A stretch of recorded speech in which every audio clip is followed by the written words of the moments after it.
Alô, alô, pessoal. Eu sou Érico San Juan e este é o Ilustre Podcast. Um podcast com gente muito ilustrada, feito o nosso convidado que retorna a este podcast depois de 2 edições, pelo menos, em que ele esteve com a gente aqui. Ainda na nossa fase pré-histórica, a nossa fase radiofônica, praticamente, né? Como diria o Zé do Caixão, praticamente.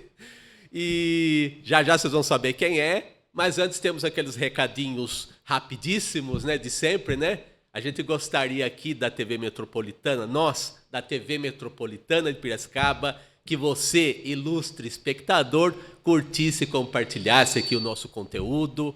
Estamos toda quinta-feira, às 8 da noite, às 20 horas, no canal do YouTube da TV Metropolitana de Piracicaba. Excepcionalmente, esta semana, estamos indo ao ar na sexta-feira, a qualquer momento dessa sexta-feira, dia 20 de dezembro de 2024. Depois de um ano muito agitado, muito movimentado, estamos concluindo aqui as edições do Ilustre Podcast desse ano de 2024, no nosso episódio número 131, aqui com o nosso convidado, que é um jornalista esportivo. Ele não se considera a linha de frente, digamos assim, ou ele não se denomina assim em primeiro lugar, mas pelo nosso assunto aqui, pela nossa pauta do podcast, vocês vão ver que, no mínimo, o jornalismo esportivo é uma paixão para esse apresentador da Jovem Pan News, um radialista de mão cheia, um radialista raiz, que começou na Rádio Eldorado, em São Paulo. Se eu desembestar a falar aqui o currículo dele, eu não paro mais. Mas é uma figura de gabarito do jornalismo e não só o jornalismo esportivo. Vamos conversar aqui com o meu amigo, tenho o privilégio de denominá-lo assim, o nosso querido Tiago Berraiche. Seja bem-vindo, Tiago, mais uma vez a este ilustre, porém humilde podcast. Ô, Érico, olha, mais uma vez eu fico honrado pelo seu convite. Não é a primeira vez que a gente se fala, e é bom te rever, né? Mesmo virtualmente. A gente se encontrou recentemente no lançamento do rádio, né? Do livro do rádio do Fernando Vítulo, do Heródoto Barbeiro e do Nilo. Isso. E você até fez uma caricatura, mais uma, né? Caricatura minha. Né? Então é sempre uma honra estar aqui com você, sempre uma conversa de alto nível. E essa sua abertura aí, a metade não é verdade não, viu? Não mereço tudo isso não. E eu já disse no podcast passado, Tiago, que a modéstia é uma virtude das pessoas ilustres. Então, essa metade aqui, deixa que eu banco. Tá bom, esse elogio eu banco. Pode deixar. Combinado. Muito bem. Tiago, a gente vai falar aqui, mais uma vez, como falamos aqui nos podcasts, você participou da fase radiofônica pré-histórica desse podcast. Se não me engano, você participou primeiro do segundo episódio do podcast. E lá se vão 3 anos de Ilustre Podcast. E fico feliz que você está evoluindo aí, né? Agora já está no estúdio. É isso aí. Você é um batalhador, um empreendedor, né? E buscando sempre pessoas legais para conversar. Isso falta muito na internet, nas redes hoje, né? Ah, a gente tenta, né? E consegue, graças a Deus. Consegue, claro. Consegue.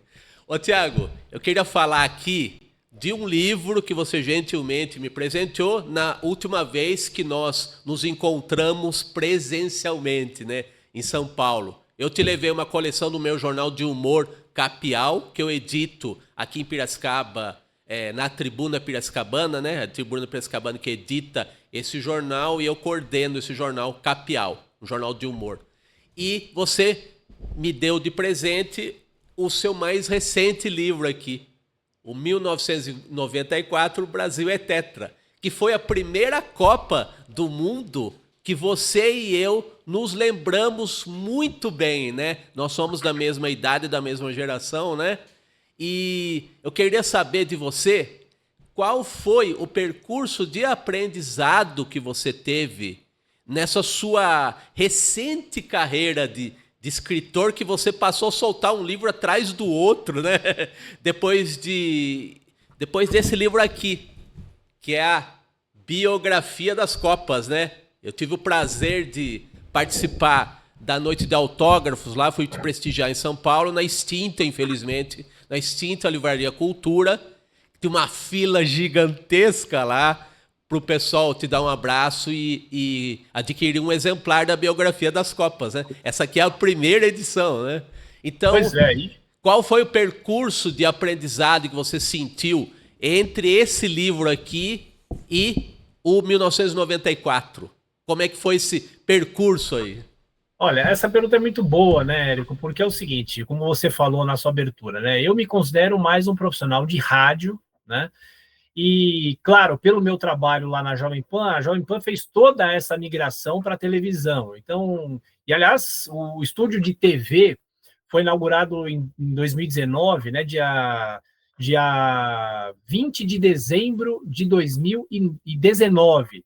E aí já são 5 anos, então, nesse trabalho, né, também já na televisão. Mas os livros, né? Os livros retratam eu consigo traduzir essa minha paixão pelo futebol e pela história da seleção e das Copas do Mundo. Essa tradução vem pelos livros, né?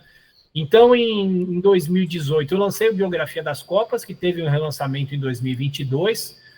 Só que eu senti a necessidade, antes de tudo, de escrever um livro específico sobre a seleção de 70, né? Que era a seleção que eu tenho um fanatismo muito grande. Nós não vimos essa seleção ao vivo, né? Eu nasci em 76, você também, acho que é da mesma época, né? E aí, assim, esse livro de 1970 saiu em 2020, né? Quando a conquista do Tri completou 50 anos e foi bem no meio da pandemia, a gente não conseguiu fazer um lançamento físico. E aí, como a repercussão desse livro foi muito legal, porque o Biografia das Copas é um capítulo por Copa do Mundo, né? Então é uma coisa um pouco mais compacta, só que tem muita informação, muitas tabelas, as fichas dos jogos da seleção brasileira, e sempre misturando aquilo que você sabe muito bem que eu gosto, né? Eu gosto muito de misturar não só a história das Copas, mas também com o pano de fundo político, econômico, social, e também destacando que o que é muito importante, destacar a história das transmissões esportivas, né? Porque é pelas transmissões esportivas que as informações da Copa chegam até a gente. E aí, em 2020, eu lancei esse livro de 1970, que era o meu sonho meio de pré-adolescente. Eu ainda falava, um dia na vida eu vou escrever um livro sobre a Copa de 70. A Biografia das Copas furou um pouco essa fila, né? Mas em 2020 o livro de 70 saiu. Aí o meu editor, o Cláudio Freire, da editora Letras do Pensamento, falou, por que a gente não lança todos os títulos do Brasil em um livro? Aí eu voltei 12 anos antes, escrevi o de 58 e de 62 praticamente juntos, né? Eu fui escrevendo os dois juntos e eu lancei esses dois no fim de 2022. E aí, com os 3 livros lançados, eu falei, não tem jeito, agora eu vou ter que lançar o de 94, porque é o que você falou, para a gente é uma conquista muito importante, é uma conquista que marcou a nossa vida, né? A gente nunca tinha visto o Brasil ser campeão do mundo.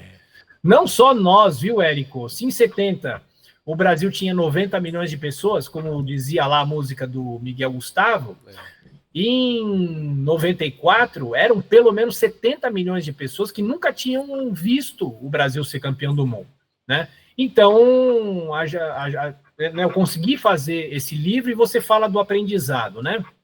Para os livros, né, de 58, 62, 70, eu trabalhei muito mais com material de arquivo, né? Tanto é que muitos jogadores, infelizmente, não estão mais aqui, não consegui entrevistar muitos deles, né? Mas os de 94...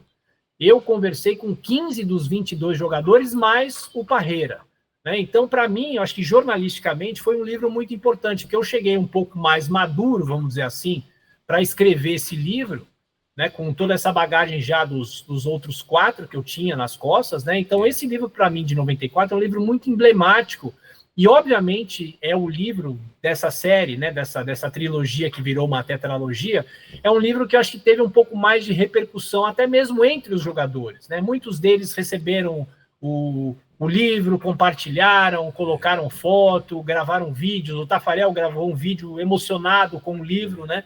E eu acho que esse é o objetivo, né? É você reconstruir essa história e você imagina, para as pessoas... né? Eu acho que isso foi muito importante. Muito bem.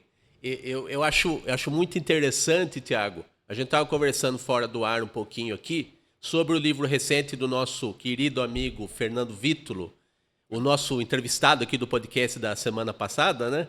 Vou fazer propaganda dele aqui, ó. Boa, ótimo. É isso aqui, aí. Ó. É o Alô, Alô, Planeta Terra Chamando, né? Do Fernando Vítulo e do Flávio de Souza, que conta um pouco da história dos infantis premiadíssimos da fase áurea aí da TV Cultura, né?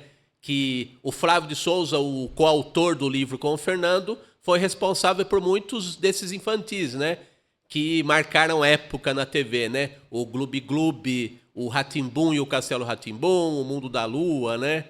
Então, o paralelo que eu queria fazer era o seguinte, né, Tiago? Tanto o livro do Fernando como o seu contam de acontecimentos, de eventos, de programas, de jogos que foram transmitidos para muita gente por mídias muito acessíveis até certo ponto, que foram principalmente a TV e no caso das Copas tem também o rádio, né? Claro. Então, eu imagino, isso que você falou com relação aos jogadores que ficaram honrados e emocionados com esse seu registro da Copa em livro, né?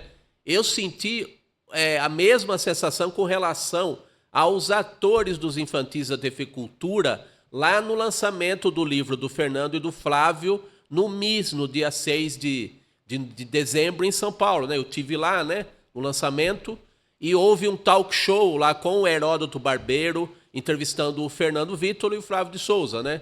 E os atores dos infantis da TV Cultura que eles abordam no livro lotaram o auditório. E tava um clima de muita animação e de muita emoção, sabe? Eu imagino que tenha sido algo semelhante essa sensação desses atores com o livro do Fernando e do Flávio. A mesma coisa aconteceu com os jogadores, os envolvidos na Copa do Mundo. Os ganhadores da Copa do Mundo de 94, né? E aí eu queria que você contasse de algum episódio específico aí da receptividade aí de algum dos envolvidos nessa Copa, né? Que, como você disse, né? Contando a história dessa Copa de 94, você teve a oportunidade de ter um contato com muitas das estrelas da Copa, né? Sim, e como eu te falei, né? E o que é importante ressaltar, e você no começo da nossa conversa falou que eu não me considero um jornalista esportivo, né? Não é que eu não me considero, eu não sou um jornalista esportivo como é o Mauro Betti, que está todo dia falando de futebol, que está todo dia comentando na televisão, né? O Flávio Prado, por exemplo, que para mim são duas grandes referências, né? Porque o meu dia a dia na Jovem Pan é política, economia, cidades, aquela coisa toda, né? E isso eu devo muito à Rádio Dourado, porque era uma rádio que não tinha transmissão de futebol quando eu comecei a trabalhar lá com 19 para 20 anos, né? Mas, mesmo assim, eu mantive essa minha paixão pela história do futebol, né? Então, assim, eu não me considero um jornalista esportivo, mas eu não deixo de ser, porque o esporte está presente praticamente todo momento da minha vida, né? As minhas pesquisas com os áudios.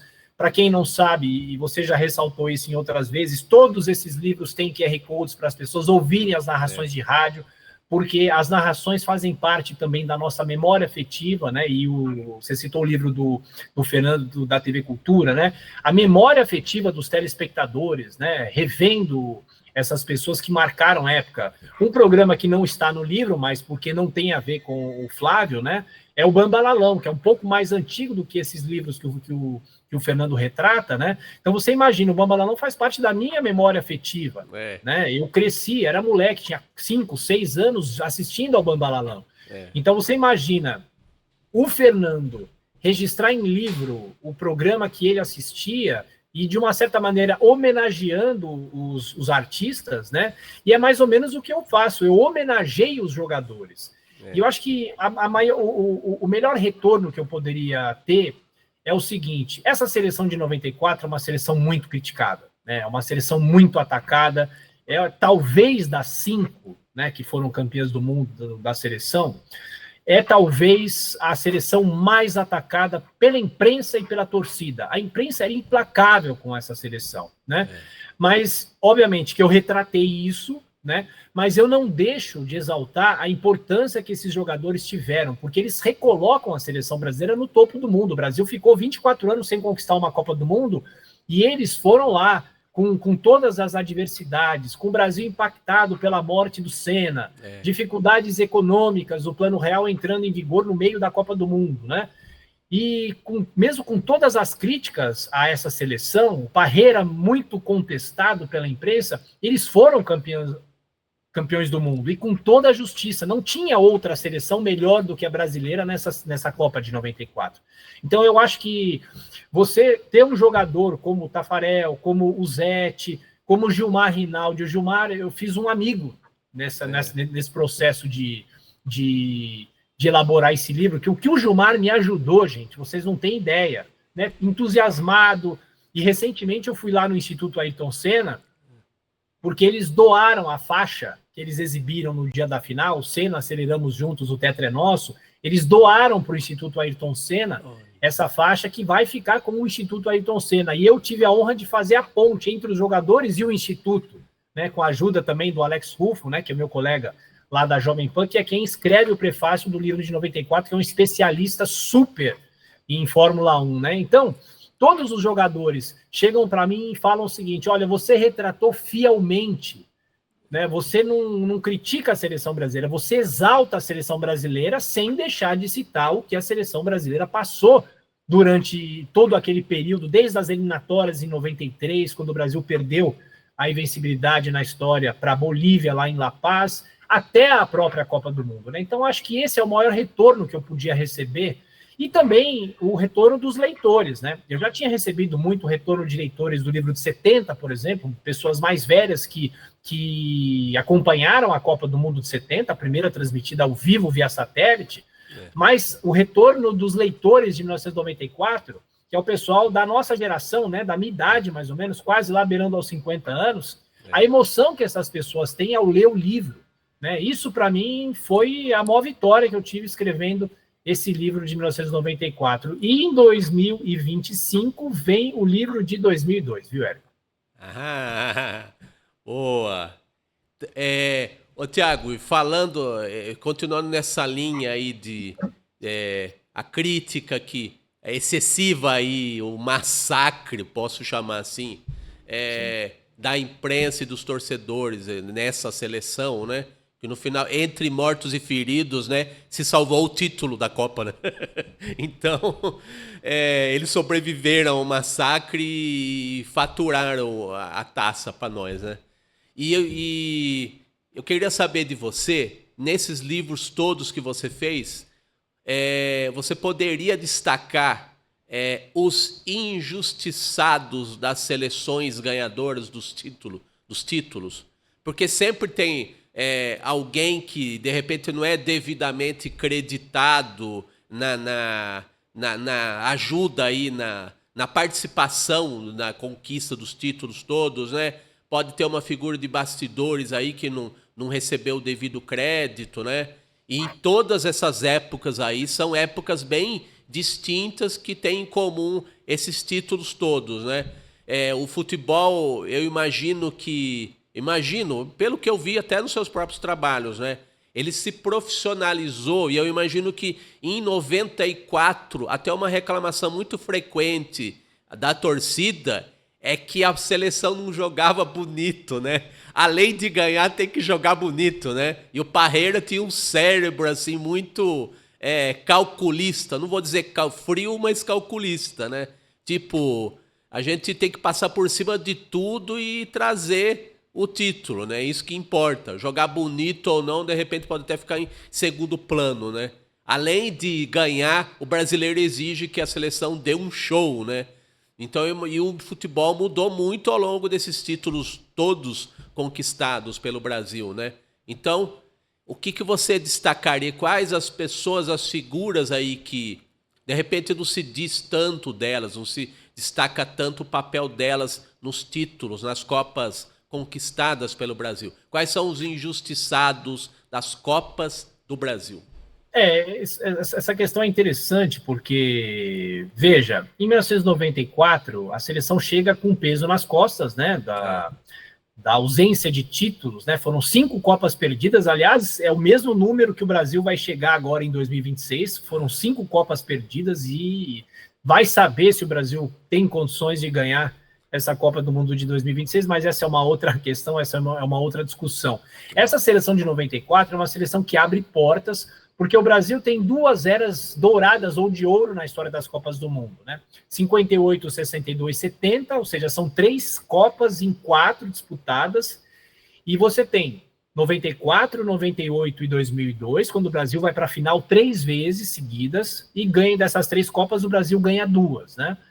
Então é uma seleção que recoloca o Brasil no topo e abre portas, né, para que a seleção tenha sucesso.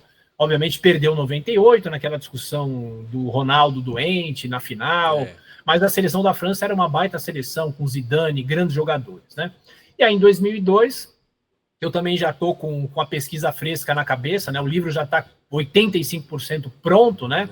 É uma seleção que eu acho que infelizmente é mais reconhecida pelo exterior do que por aqui, porque é uma seleção que ganhou 7 jogos, né?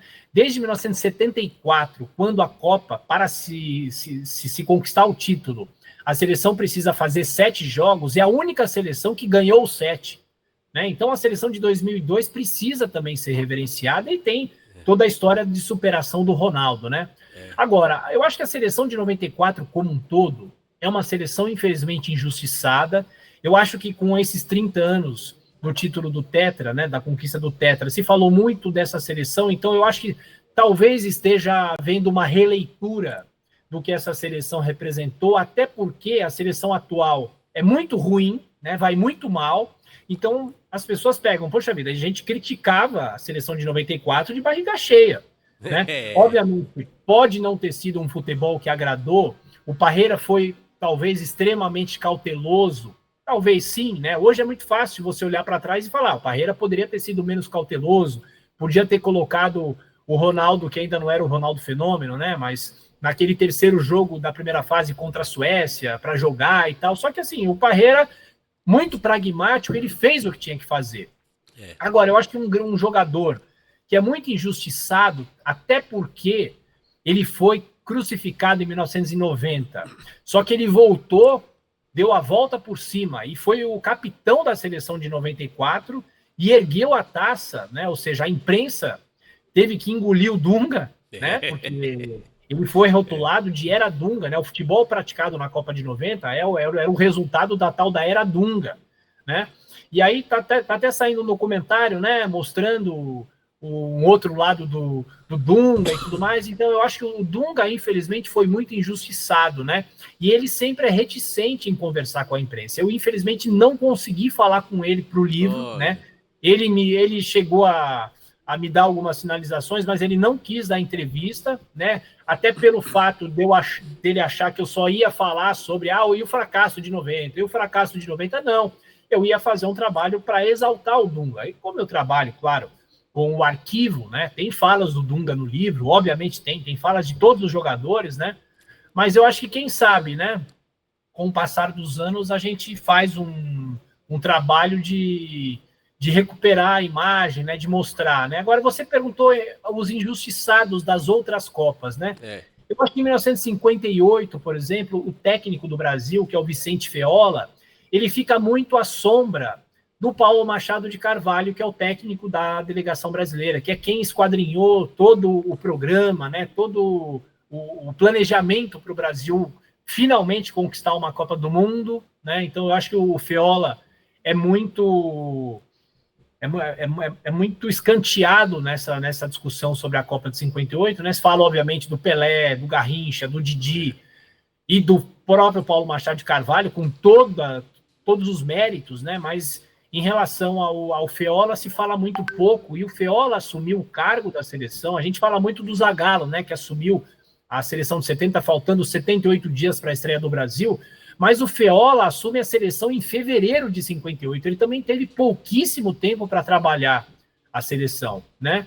Já em 62, eu acho que é uma seleção como um todo também que é muito colocada a reboque de 58, como se fosse uma mera extensão de 1958, que não é, aquela seleção tem uma história à parte, né? Aquela seleção foi uma seleção que ganhou a Copa muito na raça, né? Muito na raça. Foi uma seleção que sentiu a ausência do Pelé, né? O Pelé se machucou no segundo jogo, ficou fora da Copa do Mundo, né? Então eu acho que aquela seleção também não tem o devido reconhecimento, né? Se fala, 58 e 62 era tudo a mesma coisa, e não era, né? Aí, falando dos técnicos também, o Aimoré Moreira, que é o treinador daquela seleção, também foi muito injustiçado, né?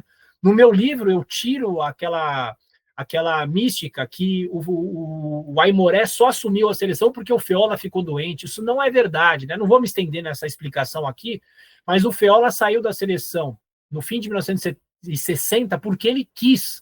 Ele foi treinar o Boca Juniors, né? Então a CBD, a atual CBF, precisou arrumar um outro técnico e o Aimoré assume faltando pouco mais de um ano para a Copa do Mundo, né? E ele faz todas as modificações que ele julga necessárias, né? Ele aposta no Amarildo para substituir o Pelé, e o Amarildo faz os 2 gols do Brasil contra a Espanha, que o Brasil se classifica para a fase seguinte, né, da Copa do Mundo. Por muito pouco aquela seleção não passou da primeira fase, né? Em 1970, né, falar sobre injustiça dos jogadores de 1970, essa é uma boa questão. Eu acho que, infelizmente, o Félix, o goleiro do Brasil, foi muito injustiçado, né?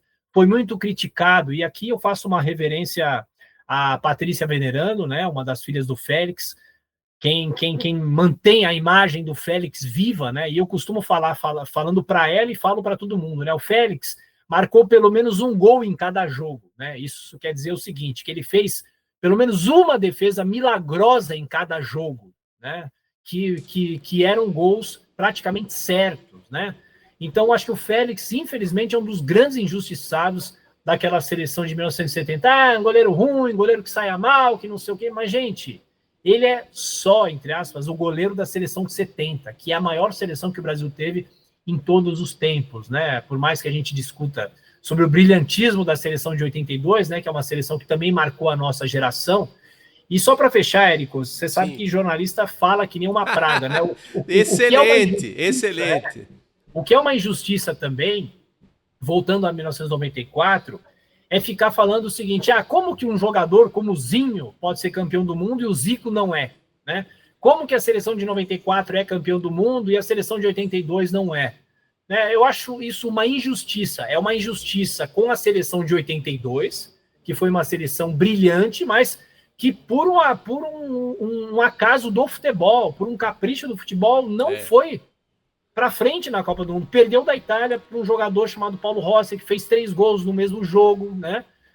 E você ficar falando que a seleção de 82 deveria ser campeã do mundo e a de 94 não, é uma injustiça com a seleção de 94, que eu volto a dizer, foi campeã do mundo com todos os méritos e com todo o brilhantismo, né? Podia ter jogado melhor. A gente pode ficar, né, nessa discussão subjetiva até o fim do dia aqui, né? Mas é uma seleção que foi campeã do mundo e recolocou o Brasil no topo do futebol, né? Muito bem. Ô, Thiago, dá para notar, né, falando desse assunto dos injustiçados nas Copas do Mundo, né, que o brasileiro, seja ele torcedor ou jornalista, ele exige da seleção brasileira que seja não somente perfeita, mas mais do que perfeita. Seja algo sobrenatural, sabe? Embora tenhamos tido, a gente teve, felizmente, né? E o brasileiro vai lembrar dele pelo resto dos tempos, né? Um jogador sobrenatural chamado Pelé, né? E falando em sobrenatural, eu queria que você contasse pra gente do contato que você teve com o Pelé ao longo desses projetos aí, dos livros que você fez sobre as Copas ganhas pelo Brasil. Olha, eu infelizmente, na minha carreira aí, eu não tive a chance de fazer uma entrevista exclusiva com o Pelé, né? Eu participei de coletivas com ele e tal, mas até mesmo porque os livros vieram um pouco tarde na minha vida, assim, né? O primeiro livro é de 2018, né? E eu já tinha vontade de escrever esses livros antes, né? E eu já fazia, não só na Rádio Dourado, mas também na Jovem Pan, séries especiais sobre histórias das Copas do Mundo, né? Mas eu nunca tive, eu não diria nem oportunidade, mas eu acho que eu nunca fui atrás, né, para tentar uma entrevista específica com o Pelé, né? Mas quando eu lancei o livro de 1970, que eu já tinha feito entrevistas com alguns jogadores, como o Tostão, como o Jairzinho, como o próprio Félix, como outros jogadores, né, o Carlos Alberto, e eu usei muitas dessas entrevistas que eu já tinha feito, né, só que muitas entrevistas eu usei entrevistas de arquivo, né, e quando eu lancei o livro de 1970, eu procurei a Flávia Kurs, né, que é uma das filhas do Pelé, uma filha que foi reconhecida depois, uma pessoa que tem um podcast muito legal falando sobre o legado do Pelé e tudo mais, né? E eu consegui falar com ela. Eu mandei o livro de 1970 para ela, né? A gente estava na pandemia, não tinha como fazer uma aproximação, né, física, né? Mas ela mandou o livro para o Pelé e o Pelé mandou um vídeo, né, para mim, que está até nas minhas redes sociais, brincando comigo: olha, eu vou te processar, Thiago, porque você não pediu autorização para escrever um livro sobre a minha vida, né? Mas todo espirituoso, né, todo brincalhão, e ele depois me agradeceu pelo livro, né, por contar a história dele, né, por contar a história dos jogadores, né? Então, esse contato eu não vou esquecer nunca, né? Você ter uma imagem, um vídeo do Pelé segurando o livro aqui de 1970, né? Eu acho que isso não tem preço, né? Isso daí eu vou guardar para minha vida inteira. E uma coisa que ninguém sabe, que eu acho que eu nunca contei, eu mandei para ele o rascunho do livro de 1958, né? E segundo a Flávia, né? Obviamente que ele não mandou foto, não mandou imagem, ele já estava num momento mais debilitado, né? Ele recebeu e olhou, né, o rascunho, né? Os livros foram lançados no fim de 2022, né, que foi o ano que ele faleceu, né? Mas, pelo que eu sei, ele recebeu o livro de 1958 ainda num projeto, ainda no rascunho, né? Que para ele é um livro, é um momento emblemático, né, da vida dele. E você falou do Pelé, né?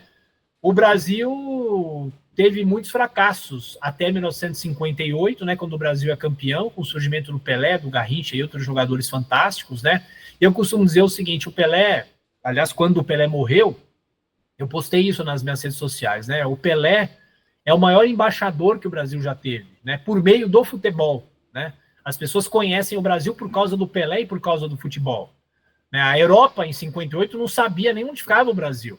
E aí, de repente, ver um moleque de 17 anos fazendo o que ele fez, né, contra os adversários, o gol que ele faz contra a Suécia na final, ele fez 2 gols, mas o terceiro gol, que é aquele gol que ele chapela o adversário, aquilo é impagável, né? Como pode uma coisa daquela? Né, com apenas 17 anos fazer o que ele fez, né? Então, não tem mais o que se falar sobre o Pelé. A gente já falou tudo sobre ele em vida. E ele dizia: olha, eu quero todas as homenagens em vida, né? Mas quando ele morreu, e mesmo assim a gente não para de fazer homenagens a ele, porque é uma pessoa de uma outra estratosfera, né? Ah, sem dúvida alguma. E eu queria, Thiago, que você falasse também de uma outra figura, como a gente está ressaltando sempre aqui, uma seleção muito criticada de 94, só que essa seleção teve uma figura que ao longo de décadas, desde 70, pelo que eu vi nos livros e tudo, você me corrija se estiver errado, o Carlos Alberto Parreira, que é praticamente o Judas que os brasileiros malham, que é o técnico da seleção, né? Sim. Então ele está numa posição muito, mas muito exposta, né? E quando ele perde, né, é um inferno na cabeça dessa pessoa, né? O técnico de futebol, né? Da seleção principalmente. Então eu queria que você falasse dessa figura muito proeminente do futebol brasileiro, que é o Carlos Alberto Parreira. Queria que você falasse do contato que você teve com ele também nesses livros todos. Ele é um nome muito importante do futebol brasileiro, né? O Parreira, ele tem uma chegada no futebol em meados dos anos 60, né? Ele até treina uma seleção africana, mas aí depois ele vai para a preparação física, né? De 1970. Então, ele é um dos preparadores físicos da seleção de 70, o outro era o Cláudio Coutinho, que foi técnico do Brasil em 78, né, na Argentina, um militar, né, comandando a seleção brasileira. O Parreira, obviamente, não era um militar, mas o Parreira, em 1970, ele teve uma participação muito importante, porque a preparação física da seleção de 70 fez também toda a diferença, né? Dos 19 gols que o Brasil marcou em 1970, 12 foram feitos no segundo tempo. E isso mostra que no segundo tempo o Brasil subia de produção, né? Isso é a preparação física que fez, né? Porque o México também, a gente fala do calor que o Brasil enfrentou, que todas as seleções enfrentaram, né, na Copa de 94, mas em 1970 o México também era um país muito quente, né? Jogos disputados ao meio-dia, né? A final foi ao meio-dia, né? E aí o que acontece? Aí o Parreira, depois do título de 1970, né, ele sai, ele vai para o mundo árabe e tal, né? Agora, em 94, ele foi muito esperto, né? Porque ele foi convidado para comandar a seleção brasileira, mas ele falou o seguinte, olha, eu aceito desde que o Zagallo seja o coordenador técnico da seleção brasileira, né? E aí ele traz o Zagallo também, né, que é uma figura muito ligada à história da seleção, bicampeão do mundo como jogador, 58 e 62, e campeão mundial como técnico em 1970. Né? Até hoje ele é o único tetracampeão de toda a história, né? Com o título de 94. E aí o Parreira, ele foi esperto por quê? Porque o Zagallo era meio que um anteparo das críticas a ele, Parreira, né? O Zagallo peitava os jornalistas, o Zagallo brigava com os jornalistas, né? E todos os jogadores falam que a experiência do Zagallo para aquela seleção, a experiência que ele passava foi algo fundamental para o Brasil conquistar a Copa do Mundo, também, né? E o Zagallo com aquela coisa emotiva, né? O Zagallo era um sujeito muito emotivo, né? Fazendo as contagens regressivas, só faltam 5, só faltam 4, só falta um jogo para o Tetra, né?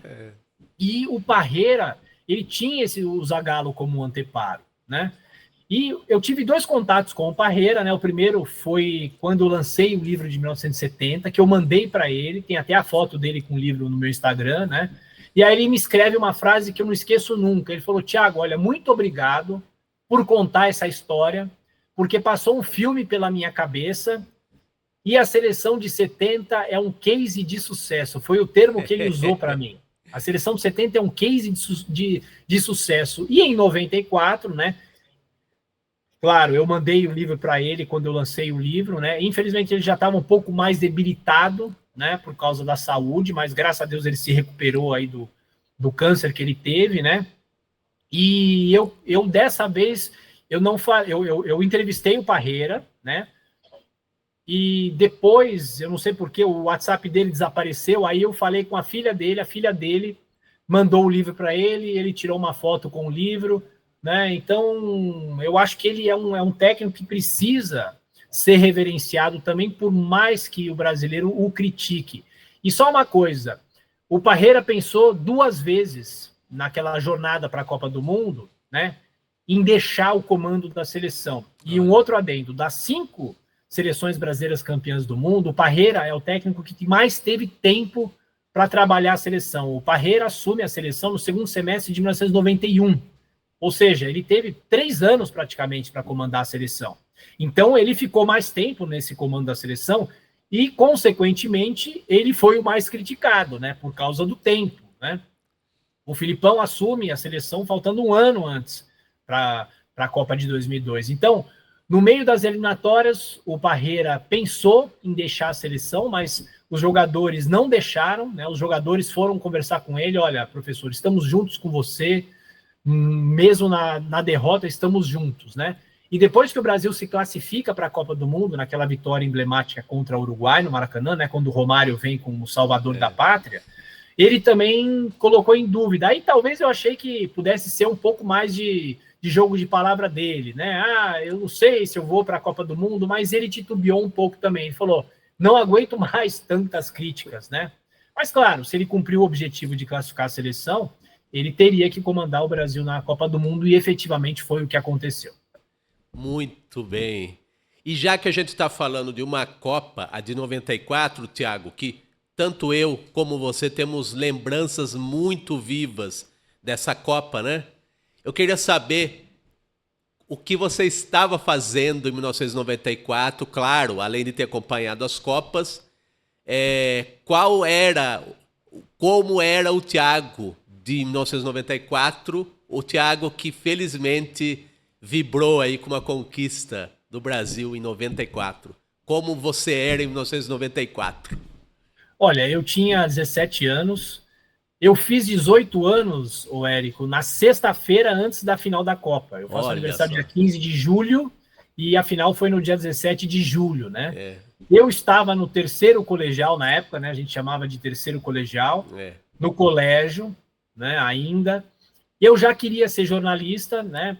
Então, isso daí é até interessante, né? Porque eu já tinha um olhar um pouco diferente, eu já lia o jornal com mais atenção, mas é interessante que nesses 30 anos, quando eu fui reler todos os jornais, as revistas da época, muita coisa eu não sabia na época, que eu fiquei sabendo agora, né?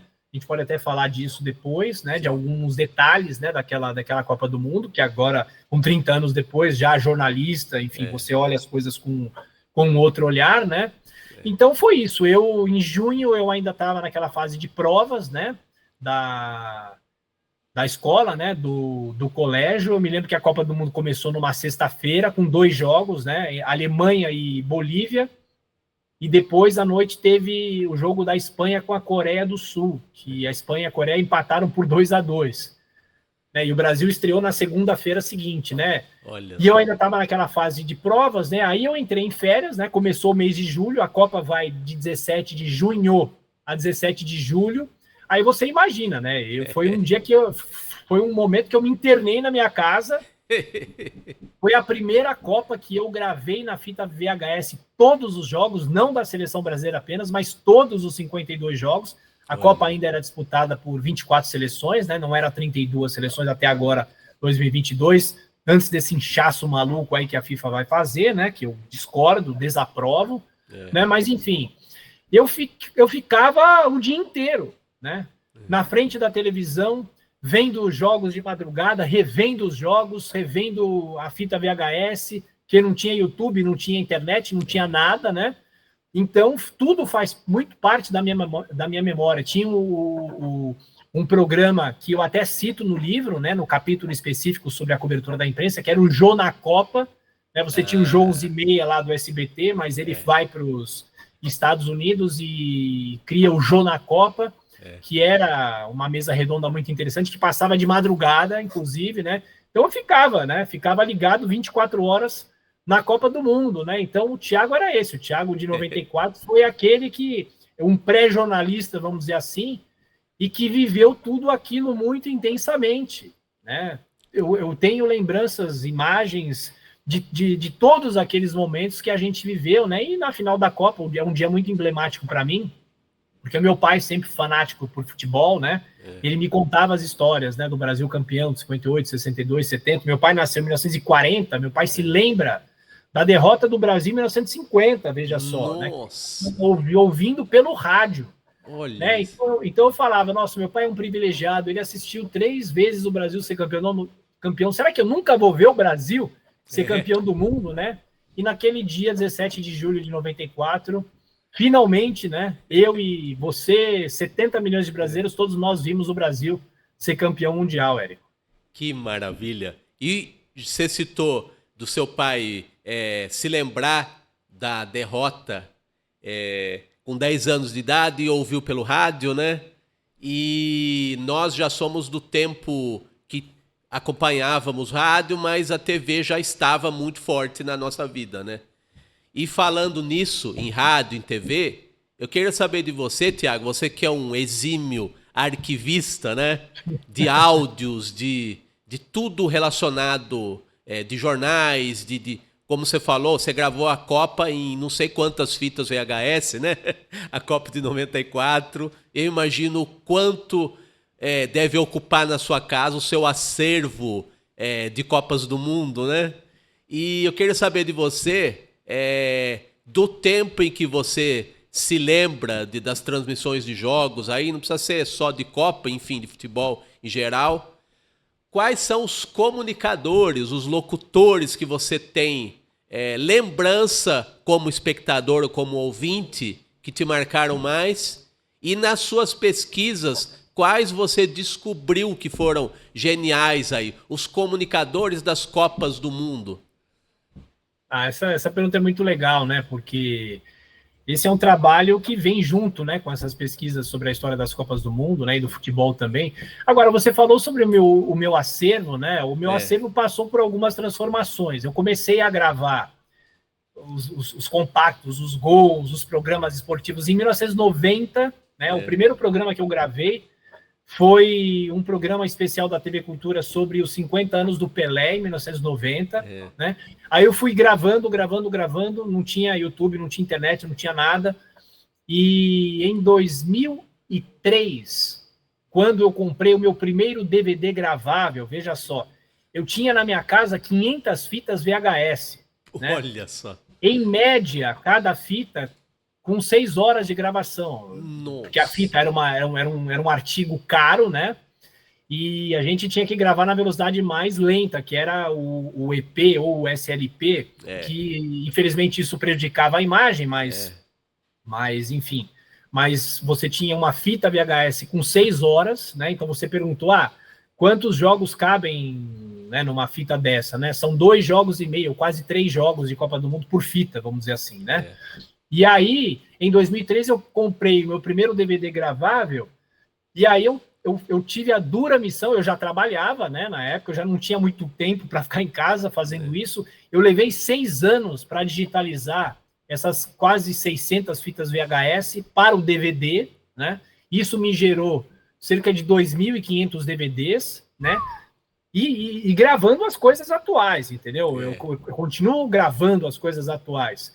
E aí, hoje, esses 2.000 DVDs, com tudo que eu fui trocando com colecionadores, jogos de Copa do Mundo, hoje eu tenho 22 HDs externos, com tudo, todos eles têm backup, para você ter uma ideia, né? Veja só, é uma coisa de maluco mesmo, né? É uma pessoa que não é normal, né? Então, assim, hoje, obviamente, por uma questão de espaço, eu não tenho mais as fitas VHS, né? Eu doei essas fitas, mas eu ainda tenho os 2.500 DVDs guardados em pastas, né? Até que não ocupam muito espaço. E o DVD e o HD externo também não ocupa muito espaço, né? Então, esse é mais ou menos o meu acervo, né? E tudo, muita coisa já digitalizada, né?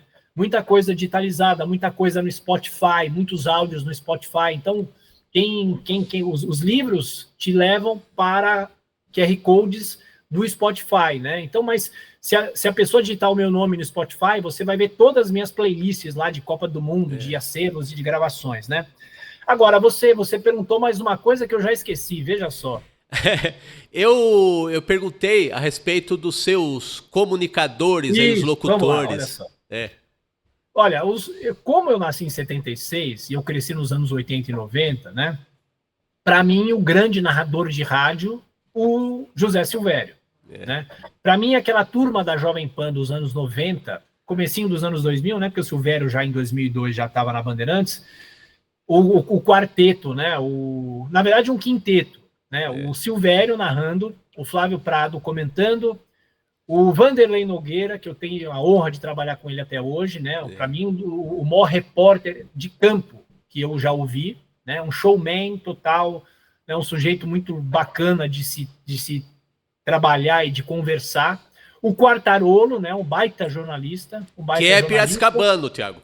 Piracicabano, sim. Né? Aliás, você podia entrevistá-lo. Não sei se você já o entrevistou. Não, se puder fazer essa ponte aí, vai ser uma honra. Eu te passo o contato dele, sem dúvida nenhuma, né? Maravilha. E o Milton Neves, né? O Milton Neves é o Pelé do estúdio. Olha. Né? O Milton Neves é o Pelé do estúdio. E é engraçado, porque eu entrei na Jovem Pan em junho de 2005, né? fazia o que? Uns 3 ou 4 meses que o Milton Neves tinha saído da Jovem Pan, né? Então eu não tive o prazer de trabalhar com ele. Mas como o Milton tem o escritório dele no prédio da Jovem Pan, em alguns momentos eu encontrava com ele no elevador do prédio, né? Aí ele virava para mim, né? Você tá de terno e gravata, você deve ser da Jovem Pan. Quem é você? Aí eu falei, oi Milton, tudo bem? Eu sou o Thiago Berraich. Ele, isso é nome de jornalista, não é um Silva, não é um Neves, não é não sei o quê. Thiago Berraich, olha, isso é nome de jornalista estrangeiro, ele fala. Até hoje ele fala para mim. Às vezes ele me manda uns áudios falando, né? E eu mandei, obviamente, todos os meus livros para ele, né? E o Milton é um cara que ele me elogia muito e de forma gratuita, né? Porque eu não trabalhei com ele, né? E é um cara que eu tenho um carinho muito grande, né? Agora, você falou dos comunicadores que eu não ouvi, mas que eu ouvi depois, né? Eu vou citar aqui 5, né? Ótimo. Na verdade, 6, né? Primeiro, o Joseval Peixoto, que eu tenho um carinho enorme, porque eu tive a honra de estar com ele na bancada do Jornal da Manhã por quase 3 anos. Você imagina o que é trabalhar ao lado do Joseval, né, uma instituição do rádio, né? E vem uma novidade sobre ele no ano que vem, eu não vou falar aqui, mas você pergunta para o Patrick Santos, não sei se ele já te contou. Né? Contou, então, mas eu não sei se a gente pode contar publicamente. Né? Se você quiser, você fala, né? Tá. E eu tô muito ansioso, porque eu contribuí para esse material que eles estão fazendo sobre o Joseval, com áudios e tudo mais. O Joseval é o poeta, né, do rádio, né? E eu acho que ele tem um discípulo, né, que é o Osmar Santos, né? Que é outro que eu vi mais na televisão do que no rádio, né? Infelizmente, o acidente do Osmar está completando 30 anos, né? Nesse ano, agora em dezembro, né? Infelizmente, né? Enfim, é muito triste, né? Ele ficar longe do microfone, mas felizmente está aí vivo, está aí né, sorrindo para as pessoas, o que é importante, né? Um outro narrador, que é um brilhante narrador, eu não tive a honra de conhecer, que é o Pedro Luiz, né? Sim. Ele faz uma revolução na narração esportiva, né?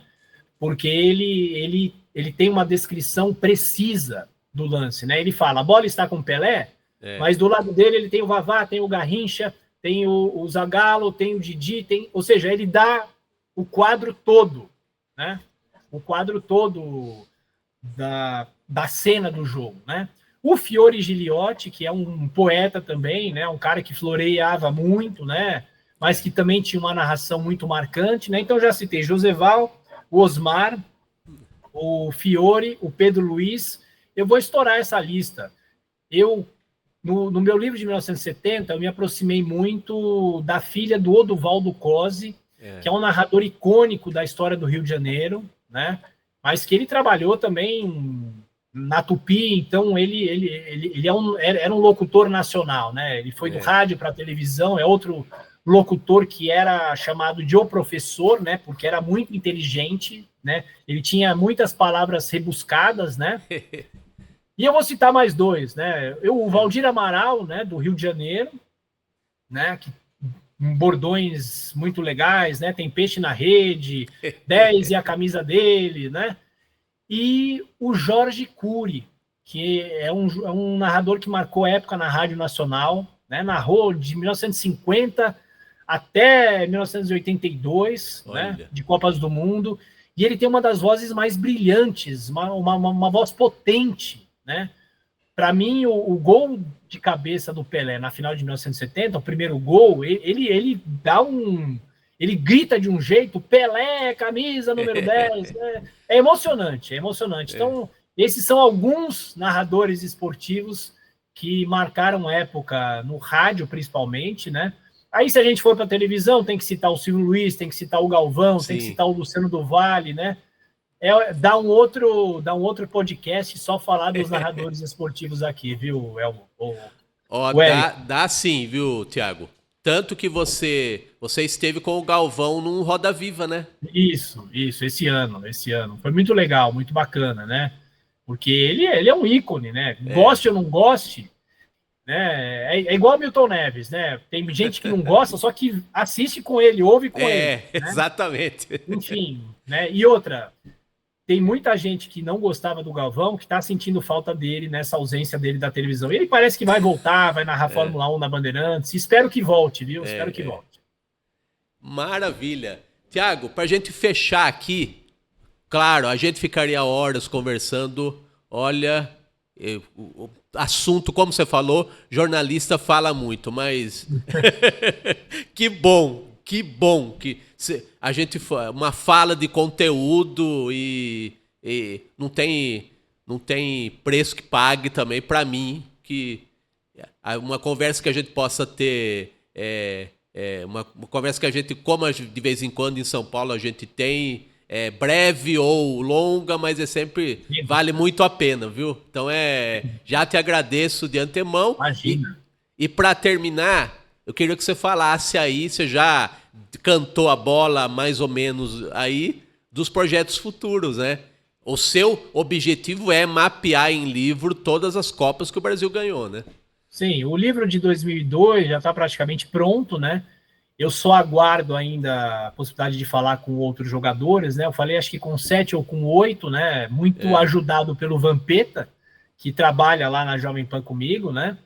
Que é uma figura humana incrível, né? O Vampeta não tem um exemplar igual, né? Então eu devo muito mesmo ao Vampeta, né? Que está me ajudando nesse projeto, né? E foi muito bom, né? Ter feito essa pesquisa, né? A pesquisa já foi toda concluída, né? Só falta alguma coisa, só faltam alguns detalhes, né? E é uma outra seleção que precisa ser reverenciada, é a última, né? E eu sei que o Vampeta torce para o Brasil não ser mais campeão para ser a última, mas não, tem que ser campeão, poxa vida, né? A gente tem que ter uma alegria no futebol, né? Então, é um livro de 2002 que deve ficar pronto em breve, né? Não sei ainda quando vai ser lançado, né? Mas vai ser lançado ao longo desse ano. Eu quero lançar antes do ano de 26, né? Que é um ano de Copa do Mundo, né? E eu viu, Érico? Eu vou te dar em primeira mão aqui essa notícia. Eu não sei quando que vai ser lançado, não sei como isso vai ser lançado, né? Mas a gente começou a nossa conversa aqui falando, você é jornalista esportivo, não é? É o primeiro livro que não tem a ver com o futebol, né? Mas é um livro meio ainda que vem na consequência do falecimento do seu Tuta, né? O patrono da Jovem Pan. Sim. Né? É um livro que conta um pouco, não vai ser um livro longo, né? Mas é um livro que eu acho que precisa ser documentado isso, né? É um livro que vai contar a história da cobertura da Jovem Pan no incêndio do edifício Joelma, né? Em 1974, né? Eu tô com alguma coisa pronta já desse livro, mas eu estou ainda negociando para ver o que a gente vai poder colocar no livro, né? Se vai ter um QR Code para as pessoas ouvirem a transmissão da Jovem Pan, que foi uma transmissão emblemática, né? Eu costumo dizer que foi o dia que o rádio salvou vidas, né? É uma cicatriz aqui na história de São Paulo, né? Foi 1º de fevereiro de 1974, o pior incidente com fogo da história de São Paulo, né? Era do Brasil, mas a tragédia de Santa Maria, infelizmente, supera isso, né? E tem lá o Gran Circo americano, né? Lá em Niterói, no início dos anos 60, né? Que teve foram mais de 500 mortos e tal, né? Mas é uma tragédia de São Paulo, mas eu acho que essa é uma forma também de exaltar os profissionais que cobriram aquele dia essa tragédia aqui em São Paulo, né? Mas assim, eu não sei se vai ser lançado esse ano de 2025, mas é um livro que está sendo gestado aí, né? E claro, quando eu tiver outros detalhes, eu vou divulgo para você, para a gente voltar a falar sobre isso, né? E claro, citar o Milton Parron, né? Que foi o grande repórter daquele dia, né? E o Parron que teve, infelizmente, um problema cardíaco recentemente, teve hospitalizado, né? Quero desejar pronta recuperação para ele. Ótimo. Olha só. É bom conversar com jornalistas, que eles também dão furos pra gente, né? Que beleza. Tiago, eu nem sei como agradecer, mas como dizia o saudoso Jô Soares, não querendo agradecer, mas já agradecendo. De qualquer maneira, você sabe a estima que eu tenho por você. Muito do incentivo, o pontapé inicial para esse podcast existir ainda na fase pré-histórica, radiofônica, quando eu já tinha formação técnica de locutor, mas eu não tinha feito esse tipo de trabalho. Você apostou em mim, né? Você confiou em mim para a gente fazer quase a estreia do podcast com você. O segundo episódio foi com você, quando eu ainda fazia editando no WhatsApp. Então você sempre foi um cara muito que levanta as pessoas, você constrói as pessoas. Isso é algo raro, sabe? Não, então, imagina, mais pessoas como você é que fazem o mundo ficar melhor, assim, viu? Que é isso, Érico. Muito... Olha, eu só tenho a te agradecer. Você é um baita de um artista, né? O seu talento pro desenho é algo absurdo, né? Então, você precisa estar sempre nesse destaque. Você está sempre criando, você está sempre escrevendo, né? Então, assim, eu não fiz absolutamente nada. Eu só te incentivei, né? E como eu incentivo todo mundo, né? Acho que todo mundo precisa também de um incentivo, né? E aí você veja o quanto você evoluiu, o quanto você fala muito bem, né? O quanto você está agora num estúdio profissional, né? Falando com seus ouvintes, né? Conversando com pessoas legais, né? Eu acho que é isso, né? A gente tem que fazer o que gosta, a gente tem que estar sempre buscando, né? Por exemplo, eu sou um cara muito inquieto, né? A minha mulher briga comigo, mas você nem lançou esse livro de 2002, você já começa a escrever um livro sobre o incêndio do Joelma, não sei o quê, entendeu? Mas a gente é inquieto, a gente quer produzir, a gente não quer se acomodar. Né? Eu tô na Jovem Pan, por exemplo, como você falou, eu tô na Jovem Pan há 20 anos, mas eu não tô há 20 anos lá fazendo a mesma coisa. Né? O que eu vivi nessa migração do rádio para a televisão, antes para o YouTube, depois para a imagem e tal. Hoje eu faço um jornal que é primordialmente um jornal de televisão, que para mim todos os dias é um desafio, porque eu me considero alguém de rádio, né? E eu tenho uma predileção pelo rádio, né? Que eu cresci ouvindo e comecei trabalhando no rádio, né? Então, imagina, tudo que você precisar de mim, eu estou sempre à sua disposição. Desejo a você boas festas, para todo mundo que está acompanhando a gente, para todos aí de Piracicaba, né? Muito obrigado. Eu preciso ir aí na cidade de vocês, visitar vocês e fazer lançamentos de livros aí também, mas a nossa agenda é uma maluquice e infelizmente eu nunca consegui, mas não vai faltar oportunidade. Claro, e se você não vier para Piracicaba, eu vou para São Paulo. Sim, você está mais por aqui do que a minha chance de ir para aí, né? Você é sempre bem-vindo aqui em São Paulo e toda vez eu falo para vocês, toda vez que você vier em São Paulo, me avisa, a gente toma um café por aí. Sem dúvida. E o nosso almoço aí, e eu vou levar comigo o Danilo aqui, que já declarou que é seu fã incondicional. Pode levar, claro. Pode levar, a gente chama o Fernando, chama quem mais você quiser, o Patrick, o Fernando Martins, né? Que você também tem uma amizade muito grande, né? Maravilha. Tiago, obrigado, boas festas. Eu que agradeço. Muito obrigado e até a próxima. Até a próxima. Um abraço, Érico. Valeu. Maravilha. É isso aí, pessoal. Mais uma edição do Ilustre Podcast aqui chega ao fim. E avisando aqui os nossos queridos e ilustres espectadores da TV Metropolitana de Piracicaba, esta é a última edição, o último episódio de 2024. Assim como eu disse para o Tiago, eu também não tenho nem como agradecer a essa audiência qualificada e maravilhosa aqui da TV Metropolitana de Piracicaba, que acompanhou não só a mim, não só ao Ilustre Podcast esse ano de 2024, mas também acompanhou os outros podcasts aqui dos nossos colegas da casa aqui. Então a gente se sente muito comovido e muito agradecido por essa receptividade, essa audiência, essa gentileza que vocês têm em nos acompanhar aqui pelo canal do YouTube da TV Metropolitana de Piracicaba e no caso do nosso podcast, estamos também no canal próprio do YouTube, o canal Ilustre Podcast. E vamos fazer aqui uma pausa nesse final de 2024 aqui para as festas de fim de ano. E na segunda semana de janeiro, depois do dia 6, a gente vai estar de volta com novas edições aqui do nosso Ilustre Podcast.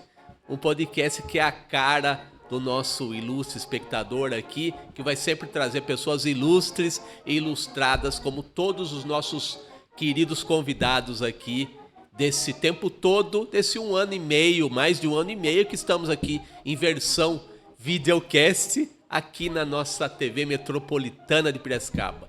Boas festas, um grande ano, um ano diferente, um ano construtivo para todos vocês. E até janeiro de 2025. Um grande abraço. Tchau, tchau.